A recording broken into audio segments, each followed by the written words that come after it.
Hey everybody, let's do a mid-October Harris versus Trump map based on the current polling. We're less than 3 weeks out, so this is the final sprint. And there are a lot of polls out there and a lot of different polling aggregates, so it's all highly debatable on which ones you want to use. I normally try to even everything out, but this time I'm going to go back to just using 270 to win. If there's no polls in the past month, then it's just going to get the rating that it got according to its 2020 margin. So while we do this, let's start filling out the obvious safe states. And what I've noticed recently with the polling, and I'm not too surprised about it, is the reactions are very partisan. Anything that's favorable for Harris gets completely scrutinized by the other side, and likewise, anything favorable for Trump is also getting criticized from the other side. I get that nobody wants to see their candidate behind, but at some point it does get laughable. I get that there's outlier polls, and there's good and there's bad pollsters, but I've seen people go to absurd lengths to prove how a certain poll is going to be more or less credible. They'll point to a recent election, they'll point to one from years ago, they'll point to the weighting, the sample size, over or under sampling, the polling dates, if it was conducted through text or live interviews, if they think it correlates well with other polls. And then if all else fails, there's just going to be the expectation that this poll is just wrong, it's misreading the electorate, election day is going to give us the real answers. That part I agree with, but it does get to be amusing. When people find a favorable poll, then they usually don't want to look at much else. If it's an unfavorable poll, then they've got to find some way to tear it down. So do whatever you want to do. I think the polling has some advantage for sure, especially the closer we get to election day. But given the misses we've seen in the past with Trump on the ballot in 16 and 20, and the overperformance from Dems in 2022, there's something there for each side to focus on, so it's really tough to have a lot of confidence either way. So those safe states are going to have 10 or more point margins, and most of these are the same as last time. Couple of changes though. Oregon, we've got nothing new out of the state for whatever reason. The most recent one is still from Hoffman Research. That one had a 5-point lead for Harris. It's really outdated at this point. It's tough to imagine it would get down under 10, so we're going to default that back to the 2020 margin, and it is going to go safe for Harris. Almost all the other ratings are going to be the same as 2020. A place like Colorado is still going to be over 10. Now we'll do the likely states, and these are going to be between 5 and 10 point margins. I'd say these have an outside chance of being competitive. Let's start with Kamala Harris. She's going to get the land of enchantment, New Mexico. It went for Biden double digits last time. This time it has the polling under 10, so it's going to go likely. Then we'll go to Nebraska's 2nd congressional district, and this is an important electoral vote. If Trump wins the Sun Belt and Harris wins the Rust Belt, Trump winning this one could make it a 269 tie. But it doesn't look likely. Harris is going to get this by over 5 points, and it's going to go likely. Then we'll go up to Minnesota. With Tim Walz on the ticket, it's unlikely this state will actually get competitive like it unexpectedly did in 2016. So it's also going to go likely. A couple more. In the Northeast, we've got New Hampshire. Not a shock, over 5, less than 10. Then let's take a look at Maine at large. This state definitely needs more polling. The only one we've got for this is going to be likely for Harris. Finally, Virginia. Last time it was 10. This time it's going to be a little bit under that, so it's going to go likely. Now the likely states for Trump. Let's see what's going on in Alaska. We did get a new poll. It was under 10. It's only one poll, but there's not much else to say. In this, it's going to go likely. Then we're going to do Iowa and Ohio. Hasn't been much here lately out of Iowa. The Seltzer poll from a couple of months ago did have it under 5. The recent Signal poll had it over 5, so it's going to go likely. In Ohio, there's more polling here, and it's clearly over 5 points, but not quite up to 10, so it's also going to go likely. Then we go down south and we go to Texas. We know the overall trends here have been to the left, but it has not gotten as blue as quickly as Democrats had hoped, and for now it's going to be over 5 and likely. Finally, Trump's home state of Florida. The polls here last time had him losing the state to Biden. He carried it by 3.5. This time we've got it over 5, and it's going to go likely. And one last electoral vote for Trump is going to be in Maine's 2nd congressional district.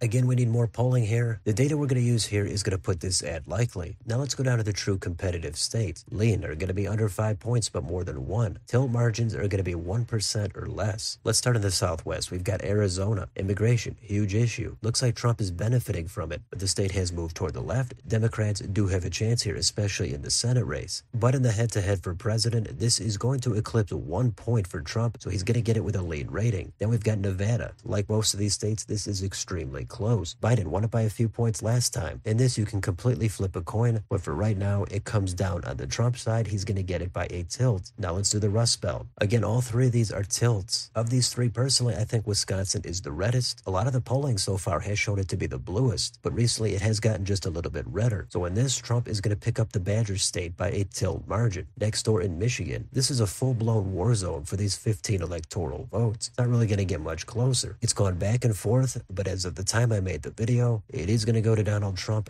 by a tilt margin. Next, in Pennsylvania, it's the same story as the other three blue wall states, and a lot of the polling so far has shown this to be the reddest of the three. However, as of the most recent data, it's actually going to flip and go to Harris this time, and she's going to get it with a tilt. Then we've got the Sun Belt, North Carolina, another pure toss-up, but the data is barely pointing to Trump. He's going to get it by a narrow tilt margin. Finally, we've got Georgia, another state that's gotten a lot bluer over the past couple of elections. And even though I would think North Carolina would vote to the right of Georgia, in this, Georgia is going to be slightly redder. That means Trump is going to move it from a tilt to a lean margin, and that puts the final total at 293 for Trump, 245 for Harris. This is a change from my last video. This time Trump pulls out the win. It's extremely close. All 7 of the battlegrounds are under 2 points. When it's that close, there's no chance you should feel comfortable. Maybe you think the polls are totally underestimating Trump. I can understand that. It's happened in the past with him on the ballot, but there could be some hidden enthusiasm for Harris motivated by abortion and the anti-Trump vote. So she could also outperform these polls by 1, 2, or more points. If that happens, she would sweep all these. Now, there could also be a lot of late movement here in the final 2 weeks, so be on the lookout for a flood of new polls. This map could easily change day to day, but as of right now, it's going to be Trump with the slightest of edges. Even though the safe states don't really affect who's going to win, it'd also be really nice to get some updated polling there so we could see which way those states might be shifting. But that's going to be it for this one, so let me know in the comments. What do you think about any of these ratings? Do you think Alaska is going to get under 10? Do you think Georgia is going to vote to the right of North Carolina? Will the Rust Belt states all support the same candidate? Do you think they're underestimating Trump? Do you think they're underestimating Harris? Or do you think they're going to be accurate this time? Let me know down below. On your way out, don't forget to like, share, and subscribe. Join if you'd like to support the channel. Thanks for watching, and I'll see you next time.